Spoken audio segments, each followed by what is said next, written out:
Welcome to Artokels. Sebelum masuk ke kasus hari ini, info sedikit bahwa ada dua tokoh anak STM yang akan dibahas dan saya sudah mendapat izin menampilkan wajah asli mereka. Namun untuk nama sekolahnya harus disembunyikan. Mari kita sama-sama bijak berkomentar ya, karena mungkin ini adalah fantasi liar anak-anak muda yang belum dewasa.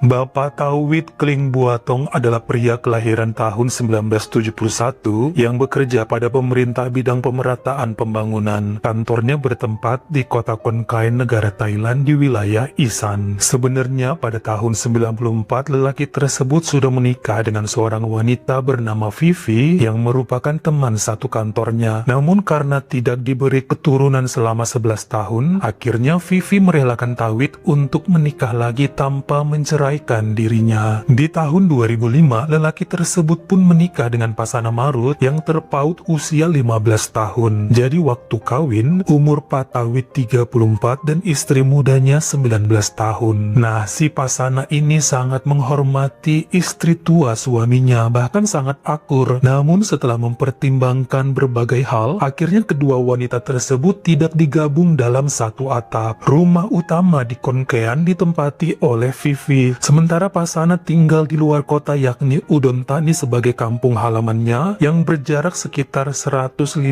km dari Kon Kaen. Kalau naik mobil kurang lebih 1,5 jam lewat jalan tol, mirip seperti jaraknya Jakarta ke Subang. Namun silaturahmi antara kedua perempuan tersebut selalu terjalin dengan baik dan gak pernah juga saling cemburuan.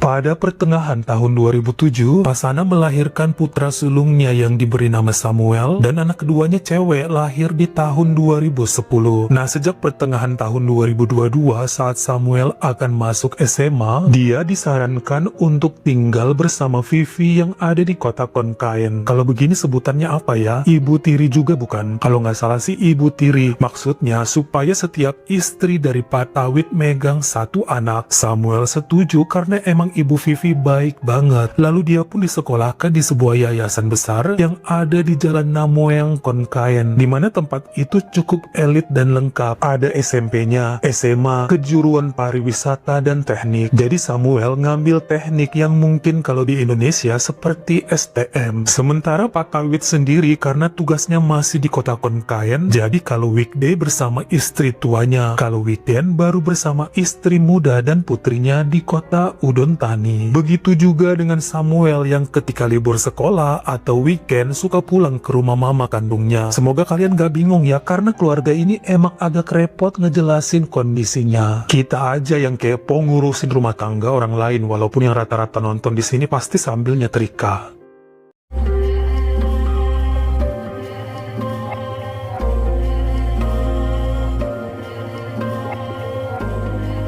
Di kelasnya Samuel berteman dekat dengan Ego Ratanitu berusia sebaya yang suka nongkrong bareng, main PS, ngerjain tugas sampai nginep-nginepan. Orang tua Ego sudah kenal Samuel dengan baik dan begitu juga mama tirinya Samuel kenal dengan Ego. Pada tahun 2022 sampai ke awal 2023, sebenarnya Ego mengira bahwa Vivi itu adalah ibu kandungnya Samuel. Sampai pada Juli 2023 saat udah kelas 11, baru deh Samuel cerita bahwa mama kandungnya ada di Udon Thani dan kapan-kapan berniat ngajakin Ego ke sana, ketemu langsung dengan mama dan adiknya. Bulan September 2023 saat libur 3 hari dan setelah mendapat izin dari ibu tirinya, langsung nih dua pemuda tersebut naik bus ke Udon Thani. Yang ketika nyampe di rumah, ternyata Ego terkejut melihat kecantikan mama kandungnya Samuel. Bolak-balik ngebisik, "Itu beneran emak lu? Kok kayak anak gadis? Yakin lu bukan anak yang dipungut dari tong sampah waktu kecil?" Serta pertanyaan lugu lainnya. Yang bikin melongo itu bukan hanya karena pasangan terlihat cantik, tapi juga juga terlihat sangat muda. Ketika Samuel bilang emaknya umur 37 aja, si Ego nggak percaya. Menurutnya paling umur 29 atau 30. Bahkan dibecandain ke temannya tersebut bahwa Ego pun masih bisa pacaran sama mama Pasana. Selama menginap 2 malam di situ, Samuel mengira bahwa kawannya tersebut pasti bakal menggoda adik cantiknya yang berusia 13 tahun. Kenyataannya tidak, sebab hati, pikiran, dan mata Ego nggak pernah lepas dari wajah dan sosok Pasana. Kulit halus bening dengan senyuman manis serta tutur kata yang bikin pemuda tersebut wajib menahan desiran dalam darah. Seperti bertemu dengan bidadari dan mikir pasti bapaknya Samuel beruntung banget punya istri spek dari kayangan yang baik dan mau dimadu. Saat cuma berduaan di dapur aja, ternyata Ego berani minta nomor kontak Pasana yang langsung dikasih tanpa berpikir apa-apa.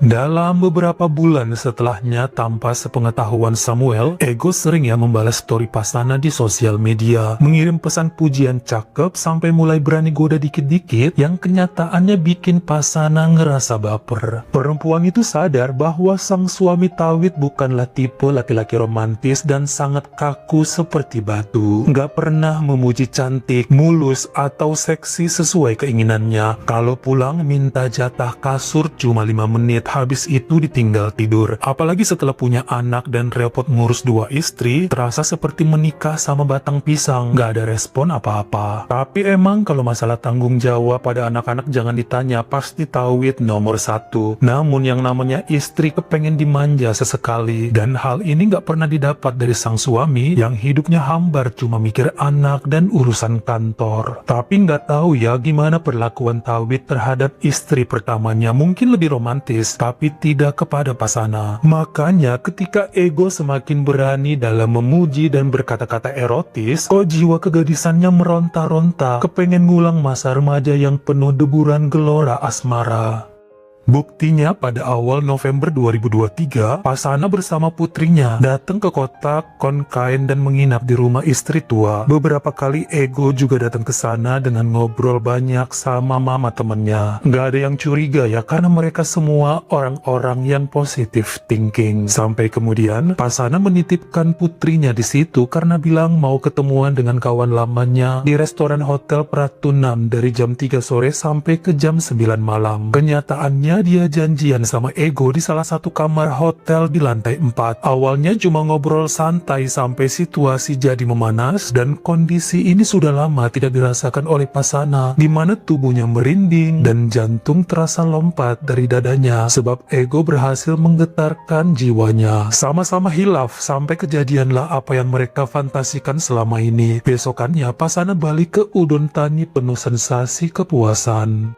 2 mingguan setelah itu bolak-balik Ego mengirim pesan untuk nyuruh Pasana datang lagi ke Konkain. Soalnya kalau pemuda itu yang ke Udon Thani tanpa Samuel kan terasa aneh. Mau nginep di mana coba? Sementara Samuel pun udah jarang pulang ke tempat Pasana karena emang tugas dari sekolah lagi numpuk-numpuknya. Menurut jadwal ya si Samuel akan balik ke Udon Thani saat libur Natal dan Tahun Baru. Jadi masih cukup lama. Sementara hasrat dan rasa kangen Ego pada mama temennya itu sudah gak terbendung lagi. Mungkin ini agak menjijikan bagi sebagian orang karena antara Pasana dan Ego sering banget video call sambil melakukan aksi yang tidak sopan. Namun untuk mereka berdua, hal tersebut bisa sedikit mengobati rasa kangen. Pada hari Jumat tanggal 8 Desember 2023, Ego bolos dari sekolah masih dengan seragam menuju Udon Thani dan menunggu dari jam 10 pagi di depan Hotel Sentara dengan kondisi yang sudah menggunakan kaos biasa. Hingga Pasana muncul jam 11-annya, lalu mereka berbarengan melakukan early check-in. Keduanya berada di kamar lantai 6 selama 2,5 jam, kemudian keluar secara terpisah, yaitu Ego duluan baru Pasana. Pemuda tersebut langsung mengejar bus jam 2 siang yang akan ke Konkain, sementara Pasana bergegas menuju sekolah putrinya untuk menjemput.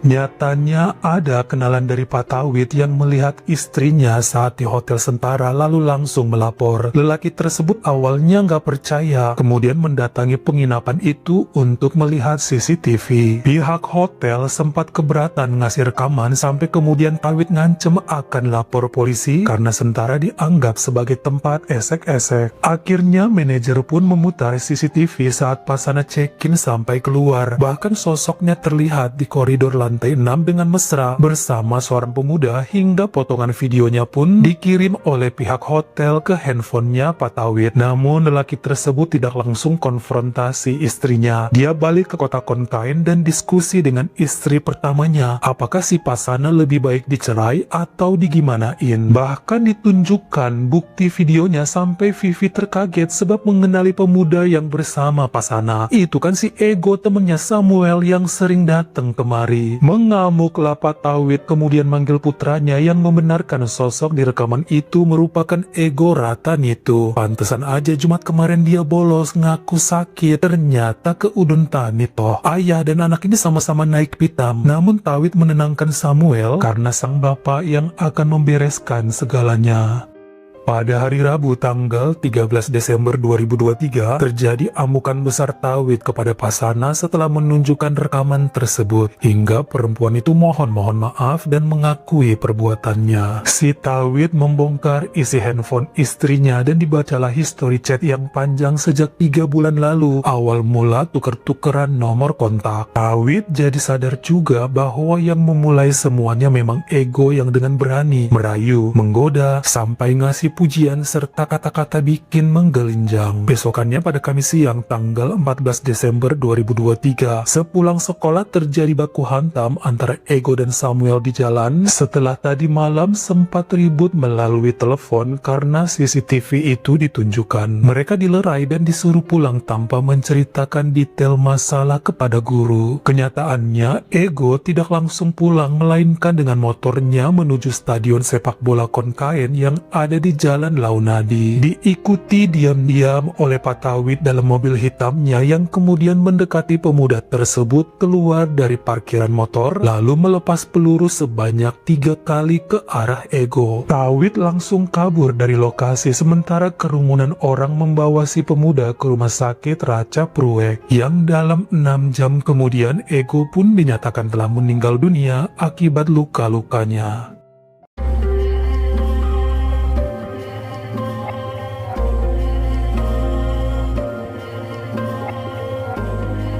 Dari keterangan saksi di depan lapangan olahraga serta CCTV parkiran luar stadion, akhirnya ketahuan nomor plat mobil Pak Tawid yang dengan mudah dalam 2 hari berhasil menangkap lelaki berusia 52 tahun tersebut di kota Udon Thani. Bahkan dari mobilnya juga ditemukan bekas serbuk mesiu yang berhasil diidentifikasi cocok dengan peluru yang ada di dada Ego. Tidak ada pembelaan sebab pria itu langsung mengaku salah dan bercerita mengenai kecemburuan dan emosi atas perbuatan istri keduanya. Hal ini membuat Pasana bersaksi bahwa dirinya nggak tahu bahwa sang suami mengincar Ego. Padahal setelah berantem malam sebelumnya, Tawid sudah memaafkan dan memberi kesempatan 1 kali lagi untuk memperbaiki rumah tangga mereka. Sementara sang putra Samuel cukup terpukul dari berbagai sudut. Yang pertama karena mamanya tidak setia bikin dia kecewa. Sahabatnya meniduri sang mama bikin dia jijik. Sekarang bapaknya pasti di penjara yang tentu keuangan keluarga akan berantakan sebab kasus ini membuat Tawid dipecat dari jabatannya tanpa uang pensiun. Sang pengacara Bom Narut yang membela Tawid mengatakan bahwa emosi karena dihianati membuat jiwa kliennya tidak tenang hingga nekat menghabisi sahabat putranya. Sementara senjata yang digunakan memang resmi kepemilikan sebab ada dokumennya sejak tahun 2021. Sampai pada hasil keputusannya per hari Selasa tanggal 18 Juni 2024, Hakim di Pengadilan Tinggi Wilayah Konkain menyatakan bahwa Bapak Tawid Kling Buatong bersalah terhadap terhadap penyerangan korban usia muda serta penyalahaturan penggunaan senpi. Lelaki bertinggi badan 190 cm tersebut pun dijatuhi hukuman penjara seumur hidup. Hal ini membuat kedua istrinya jadi tinggal berbarengan di kota Udon Thani sebab pada trauma setiap kali mengingat kejadian di Stadion Konkaen yang bikin bapak mereka mendekam dalam kurungan. Selain itu juga untuk menghindari serangan diam-diam dari keluarga korban akibat dendam terhadap ego yang harus pergi secepat itu. Vivi dan Pasana diketahui membuka usaha roti dan coffee shop sebagai mata pencaharian hingga kini. Bagaimana menurut kamu? Kenapa laki-laki seperti Pak Tauhid yang tidak romantis dan bertendensi cuek, malahan cemburunya kelewat batas sampai tega menghabisi nyawa orang lain? Apa wajar sifat suami yang seperti itu? Kalian komen di bawah. Kalau kamu suka sama video ini, jangan lupa klik like serta tombol share-nya. Buat yang baru pertama kali mampir, atau udah sering mampir nih tapi belum berlangganan, jangan lupa klik dulu tombol subscribe dan juga dinyalain notifikasinya, supaya lain kali kalau misalnya saya upload video baru, kamu jadi orang pertama yang tahu. Follow juga Instagram saya jika berkenan di Artokels S-nya 2. Dan jangan lupa untuk nontonin semua video saya yang lainnya. Ingat ya, tetap jaga jari dan juga lidah kita supaya nggak nyakitin hati orang lain. Terima kasih.